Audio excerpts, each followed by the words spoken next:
Well guys, 6 years ago I started down the Panther platform projects and you guys have been asking for it ever since. Today we're getting back to the Panther platforms on my new project, so stay tuned.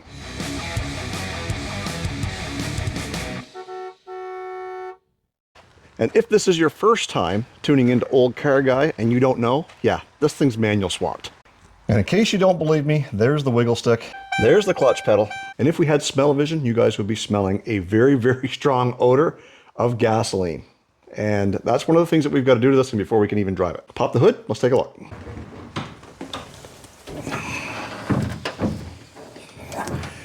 All right, this thing's missing a hood strut. I guess it's not missing, it's right there.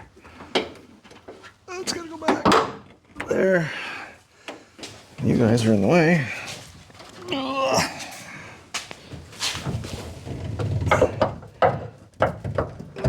Pop you on there.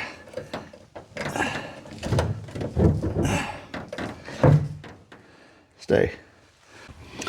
So the reason why we've got a huge smell of gasoline is because, I'm not sure if you guys can see down in there, it's wet.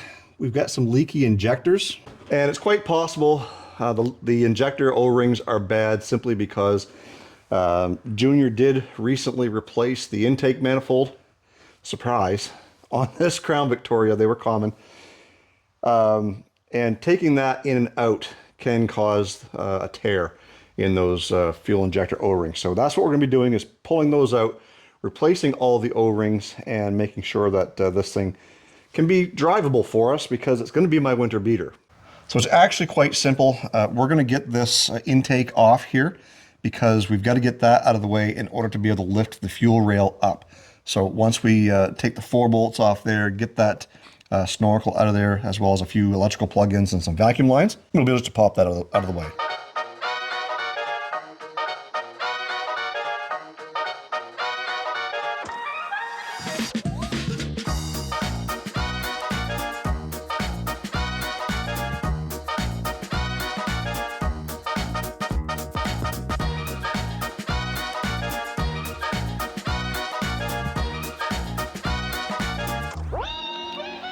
Well, we're still struggling here a little bit. As you saw in the time lapse, it really took us almost no time to get to this point. But there's this bracket right here, which is supposed to protect the fuel rail from, in the event of a collision, sliding, kind of back. Much the same as this big plate here. But there's a bolt in the back of the head right there that's coming out very, very hard. I don't know if it's cross-threaded or what, but we've got to get that bracket off in order to get the fuel rail out. I'm sure there's a way around it. At this point, I'm committed and I'm stubborn, so we're going to keep working away at getting that out. And when we come back, we'll have this fuel rail off and we'll start changing out some O-rings on it. Well, I thought for sure we were going to find that thing cross-threaded, but not. It's just a bunch of corrosion and dirt. And when you're pulling that through an open hole, you've got to kind of peel off all the dirt on the other end of the bolt. Anyways, there it is. We got her out. That's a 15 millimeter. A little bit of a tight spot to get at because it's way in back here. And like I said, there's the hole that it came out of. So in order to get this far, we had a couple of clamps, 5/16 or 8 millimeter to get this hose off here. These were all 8s coming out of here. There was a couple of 10s holding the bracket on for the EGR tube, which is there, and then that's a 15, and it looks like we got a couple of 10s here and here, as well as over here and over here. Just as this thing's been sitting, you can see the pressure has been coming off of that fuel injector and just leaving some raw fuel down there. You can actually see the injector popped out down there by the looks of it. So now we're just going to get all of these injectors unplugged. It's all the light brown or gray plug-ins. And then we can take these off here. We'll go over there, we'll do the same thing over there, and then the whole thing should just kind of pry up out of place, and we can get to those injectors.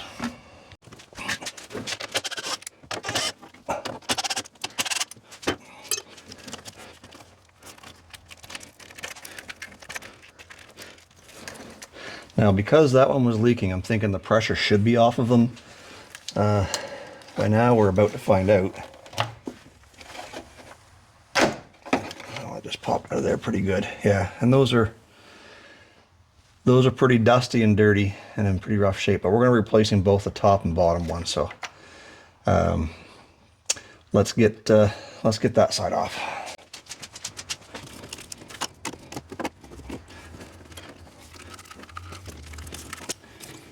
Some of these we might have to get them out of there to unplug them because the injector, the coils are in the way.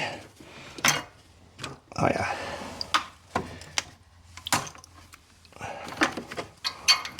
So just kind of take this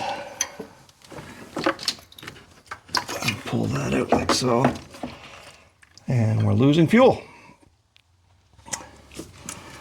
So I'm going to plug this fuel pressure regulator out of here. And then we have our whole entire fuel rail out of the way. One injector, two injectors stayed in put, and that was number 1 and number 3. No big deal. We will pressure fit those back in when the time comes, but let's go take a look at the O-rings that we're going to be replacing on this thing. And while I've got this out, I just want to show you the problem that we were having. Was that injector right there, and that's clearly where it was leaking. She got pinched. So we've got our Felpro O-rings here. You can see the product part number there. I'll leave a link in the description box down below if you guys want to grab some of these. They're pretty cheap, either on Amazon or Rock Auto. ES 70599, and there's enough in there to do a upper and a lower O-ring on 2 injectors. So that's why we've got the extra packages, because we're going to be doing them all. This car's probably never had them done, and by the looks of things, they're pretty dirty and dusty. So we're going to get them all done, and especially change out that one on the top of cylinder number 3 that's in pretty rough shape. So let's get these changed out. All right, so if it's one place I encourage you to make sure that your hands are clean, I wipe mine down, it's here. We want to make sure that these O-rings, when they go off and on, well, not when they go off, but when they come on, that they're still really, your hands are clean. And we're going to be wanting to maybe have a little bit of a pick. That's going to help us kind of get in there and get those out. And these things are like rock hard trying to pry them out. They should just kind of peel off with no issues. And I'm struggling a little bit with this one here. So once we get these off, the new ones, when you get them in the package, they're both the same size. Even though on this one, they are seemingly, this one's bigger than this one. It's only because this one got chewed up on this side here. These new ones, if I pull them out here, you'll see they are actually the same size O-ring. So we're going to wipe down in there, get any crud out. Same thing around that one. And we'll put these back together. We're going to grease them up a little bit so they slide back into place, no problem. We've got 8 of these things to do, so let's get to it.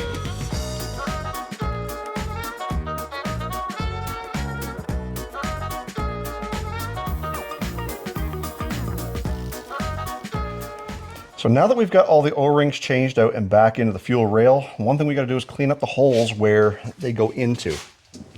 For example, that hole right there is pretty grody, and I don't want any of that stuff to fall down into the intake.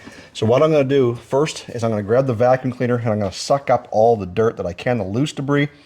Then we'll go in with a clean rag and just kind of wipe in there a little bit. Make sure as little as possible dirt and crap kind of gets down in there. Then we can reverse the process and maybe actually take this thing for a little rip before this video ends. Let me grab the vacuum, we'll get this thing cleaned up.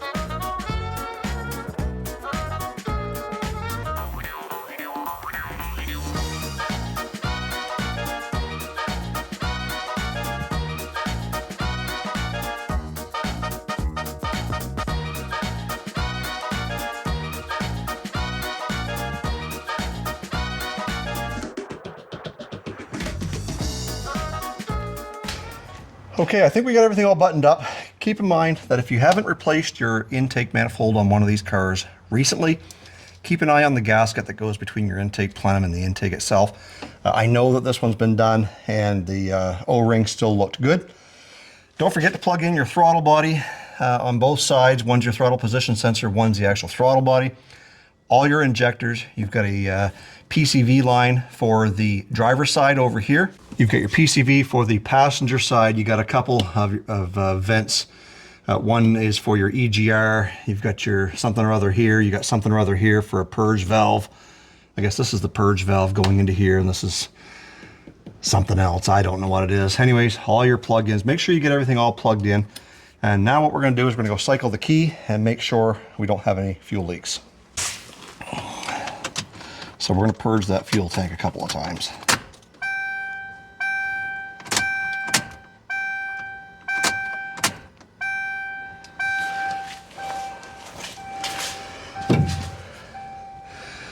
So you come up here, we got no leaks there.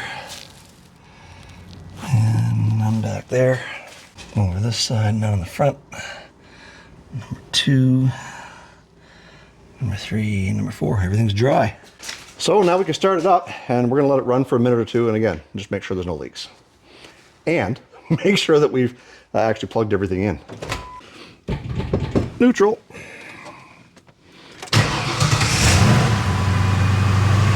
So far, so good.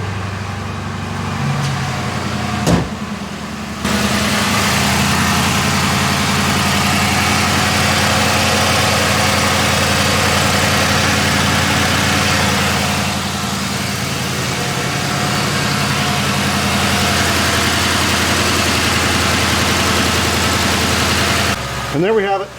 O-rings on your injectors on a 4.6.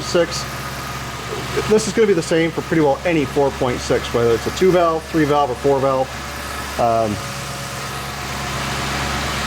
Pretty much the same thing.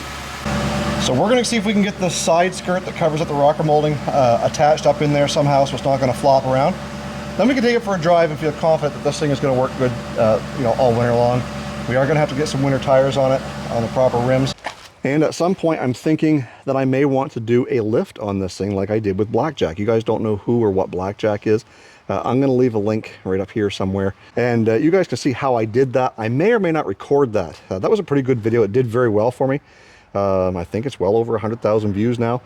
But nevertheless, I liked it. I liked the way it rode. It didn't really change the suspension much. And it was pretty badass looking. Blackjack was clearly black. Flat black to be exact, and it looks really, really good. I think it will look good on this and be a little extra fun with that manual transmission. And like I said, in the meantime, I'm going to fix up that side skirt and take her for a rip. Make sure that everything's working the way it should, and we'll go from there.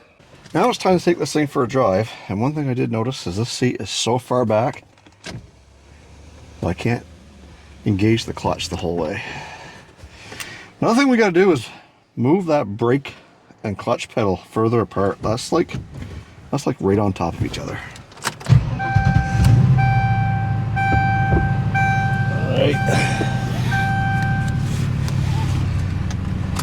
All right, let's go for a little cruise. It's got a new clutch in it, but yeah, I've got to bring the, watch my knee, clear up here.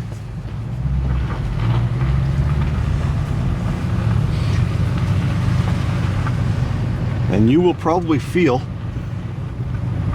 the vibration when we get going. I'm not going to go too far, just down the road and back. But you'll probably hear the thumping or the whatever.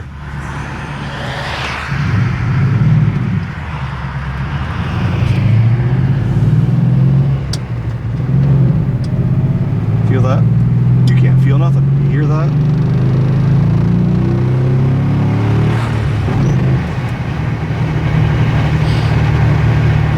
There's the police sitting right there, me acting like a fool.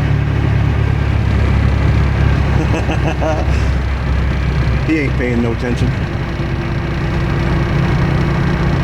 Just as well. I stayed under the speed limit because there's cars in front of me. The AC does not work in this car, so I'm not too concerned about for a winter beater. But I hope you guys enjoyed this little video. It wasn't meant to be anything other than introducing you to my new project. And I've had plenty of Panther platforms in the past, and we're going to do a lot of the same work that we've done in the past. Some of it's regular maintenance. But on this particular car, Junior has already looked after a lot of it. He's done suspension work, he's done Put a new clutch in it. Got the tune done. I do have to put some tires on it. Like I said, we're probably going to lift it. And, you know, we've got this thing so that it will actually pass a safety inspection. So as we roll on with this, I hope you guys enjoy this content. If you do, hit the like button. Make sure you're subscribed to Olde Carr Guy. We're trying to hit 50K subscribers here in 2025. So we got a long ways to go. We got about 10,000 more subscribers to go to get there. I'm hoping you guys can help me do that by hitting that subscribe button. It's free. It doesn't cost you a cent. And you guys get to be entertained and have some fun doing what I do. We do have an LS swap on my Suburban to do this winter. So it's an LS and a 4L80. All the wiring, all the sponsorships, and all the fun that comes along with that. We've got this thing that we're going to be working on a little bit. The Chrysler Cordoba, I think we're done working on that for the season, just simply because we can only take on so many projects. The 62 International, if you guys haven't seen those videos, that truck is going to be for sale here before too long. It might wait till spring, but I'd like to be able to free up that money to do a little bit more with this car and or other projects. When this car is done and the Suburban is LS swapped, we're going to need more projects. So that's where this money comes into play. You guys being subscribed and watching my videos also helps with being a part of the growing channel. Growing is not just subscriber numbers, it's producing good content so that you guys are interested in driving. Also, another way you can support me by not just watching these videos is Olde Carr Guy merch. You see I'm wearing a Got Gas. Yeah, I ran out of gas one time on my channel, and I've been known as the guy who runs out of gas all the time.